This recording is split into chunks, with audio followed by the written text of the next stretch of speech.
তো হ্যালো বন্ধুরা, আজকে যাব রামপুরা। তো আজকে শুক্রবার ছিল, তার জন্য সকালে যাওয়া হয়নি, এখন যাব। তাই নামাজ পড়ে এসে খাওয়া দাওয়া করে ফাটাফাট রেডি হয়ে বেরিয়ে পড়লাম রামপুরার উদ্দেশ্যে। তারপর বাইরে এসে দেখি আমার ভাতিজা, আমার মামাইতো ভাই সবাই মিলে খেলছে। তো আমার ভাতিজাকে বললাম গাড়িটা তুই বের কর।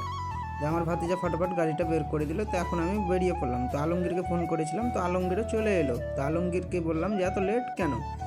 তো আমি আলমগীরকে গাড়িটা দিয়ে দিলাম যে আলমগীর তুমি চালাও, আমি ভিডিও বানাবো। তো আলমগীরও ফাটাফাট গাড়ি চালাতে লাগলো। তারপরে চলে এলাম পুঠিয়া মোড়। তো রামপুরা কি করতে যাচ্ছি, তো তোমরা তো সবাই জানো যে আমি গাড়ি দিয়ে এসেছিলাম রামপুরা হিরো শোরুমে। তো গাড়িটা আনার জন্য আমাকে ফোন করেছিল। তো আমাদের অনেকটা লেট হয়ে গেছে, কারণ আজকে শুক্রবার ছিল, নামাজ পড়তে গেছিলাম।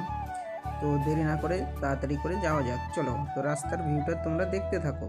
তো আমরা দুজনে গল্প করতে করতে যাচ্ছি, আর রাস্তার ভিউটা তোমরাও দেখতে পাচ্ছ। তো দেখতে দেখতে গাইস কাঁটাখালি ঢুকে গেলাম। তো তোমরা দেখতে পাচ্ছ কাঁটাখালি স্কুল। এই স্কুলে অনেক স্মৃতি জড়িয়ে আছে। তো গাইস কাঁটাখালি স্কুলের সামনে এলে আগের স্কুলে যে পড়তাম, তো পুরানো স্মৃতিগুলো মনে পড়তো। তো ওসব বাদ দাও, চলো যাওয়া যাক, রাস্তার ভিউটা তোমরা দেখতে থাকো। তো বন্ধুরা, কালকে আমি একটা ভিডিও আপলোড করেছিলাম। তো ভিডিওটায় তোমরা অনেক আমাকে সাপোর্ট করেছো। তো এইভাবেই সাপোর্ট করতে থাকো, জানি তাড়াতাড়ি ওপরে যেতে পারি। তো তোমাদেরকে আমি এভাবেই ভিডিও দিতে থাকবো। তো আমার ভিডিওগুলো যদি ভালো লাগে তো একটা লাইক কমেন্ট শেয়ার করে পাশে থাকবো। তো গাইস দেখতে দেখতেই পৌঁছে গেলাম হিরো শোরুম। তো আমরা এখন চলে এলাম হিরো শোরুমে। তো দেখবো গাড়িটা কমপ্লিট হয়ে গেছে কিনা। তো দেখতেই পাচ্ছ গাইস আমার এটা গাড়ি। তো গাড়িতে কী কী কাজ করলো চলো মিস্ত্রিকে জিজ্ঞেস করি।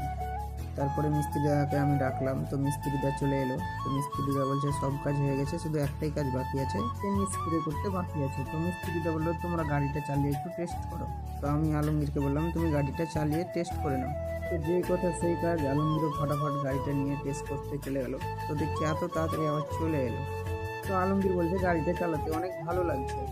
তো সার্ভিসিং করার পরে গাড়িটা একদম ফ্রি হয়ে গেছে। তো মিস্ত্রিদার সাথে একটু গল্প করে নিচ্ছিলাম। তো মিস্ত্রিদা বলছে আমি হেভি করে গাড়িটা সার্ভিসিং করেছি। তো মিস্ত্রিদা সত্যি তুমি অনেক সুন্দর কাজ করেছো গাড়ির। তো গাইজ গাড়িটা চালার পরে যা ফিল আসছে না, মানে কি বলবো, সেই লাগছে গাড়িটা চালাতে।